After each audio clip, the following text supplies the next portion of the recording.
the challenges of this movie was that the script is so dialogue-driven that we had to let the dialogue be the hero of the movie. And therefore, we kind of took an unassuming approach to the visual style. We talked about it initially like not really having a look. You know, I mean, part of, you know, the hardship of working at Harvard, because they weren't very helpful. To say they weren't very helpful would be giving them actually a great.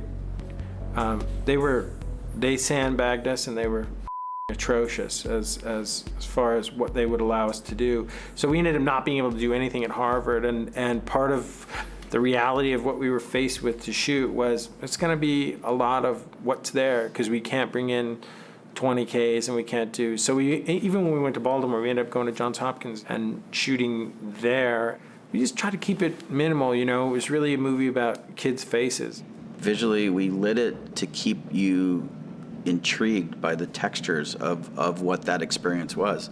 Harvard is entirely old 300, 200-year-old buildings with dark wood, practical lights, and so it's kind of different than a modern college, and so we wanted that environment to come through. You know, we looked at a lot of location photographs of you know, Kirkland and the different areas in the Harvard Quad, and kind of went, you know, that looks pretty good, that looks pretty real. You know, we don't want to try to do the conformist, because that's inappropriate. So we're just trying to keep it appropriate and just go, well, what desk lamp would they use? I mean, one of the great things about shooting digitally is that a desk lamp can actually function as a piece of set dressing, and it can provide a key light. So it's both functional and it becomes part of your look. I mean, I don't think there's one setup in this movie that took more than 20 minutes, 25 minutes to light. You know, it was very simple. Hey, Jeff? Yeah, David. At the end, when Jesse leans out, you can make a little bit. You don't have to leave so much room on that. Because he's going to talk to the waitress. So Jesse's going to lean back on, you should come live with us. And then... Oh, we're finding the wrong. Yeah. Here we go. You know, you got a 5-page scene where a guy's in a club and he's trying to seduce another character. And you could put on a Steadicam and you could spin around that table and you could do a lot of stuff. But really, the important thing is to watch Jesse Eisenberg's face as he listens, because the listening is more than half of that conversation.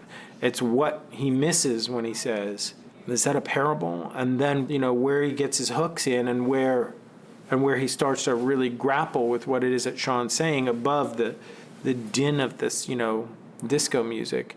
That's the scene.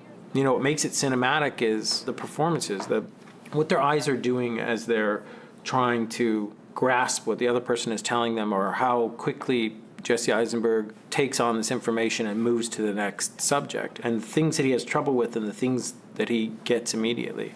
And so that for me was, you know, when it comes to the visualization of it, it was kind of like, let's shoot it. It's a character drama, and it's all about whether or not I believe the behavior. Cut. All right, cool. So let's minimize what we're going to test over here. Like, let's go through this, and some of the shit can just go away forever. We chose to shoot on the Red 1 with the new Mysterium X chip, basically because David has always been very progressive in the HD world and new technology. And this chip came about exactly when we were starting production or pre-production on the show. So doing experiments and testing different camera packages. As you know, he shot Benjamin Button on the Viper as well as Zodiac. And this camera allowed a much greater range and color spectrum, if you will, and its latitude was increased quite a bit, and so the highlights didn't quite clip as easily as the previous versions of this camera and all other HD systems. So that was primarily the reason we chose this system. Okay, and come walking forward.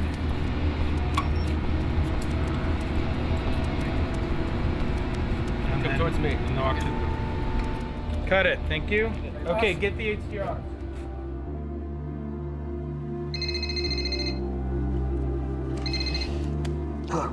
Listen, something's happened. Depth of field for an HD shoot has always been an interesting dilemma to overcome. I mean, as a filmmaker and as a storyteller such as David, depth of field is one more tool that you allow yourself to utilize when you want people to look at certain places at certain times. So because the HD world actually affords more depth of field, it's a battle all the time to keep that option open as a filmmaking technique. So what we did is we used a series of prime lenses called master primes. They open up to 1.3. And unfortunately for the camera assistants, it made their lives very, very difficult. But we shot the entire film at 1.3. And when we did go outside, we used massive amounts of neutral density filters to keep the exposure wide open, allowing yourself, still the depth of field choice. You guys mind walking around for us so nothing falls down on you? That'd be great. Harvard is not extremely film friendly. I think they've gotten less so over the years.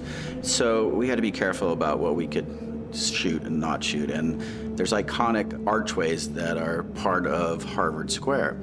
And the university owns most of the property around there. So we had one building top that was a private building that we were allowed to shoot an overhead from. And what we did is we used 3 red cameras side by side to create a panoramic. And in that panoramic, it allowed Fincher to tile those 3 images together and then do a pan and scan through it to create a move that we normally couldn't create. We could have done it traditional and used a motion control rig of that, but to get a motion control rig 10 stories up on an old building would have been quite a challenge. So this allowed him to go back later, put in street lights, put in buildings in the distance, adjust things, and then move as he wanted to and push in and tilt down.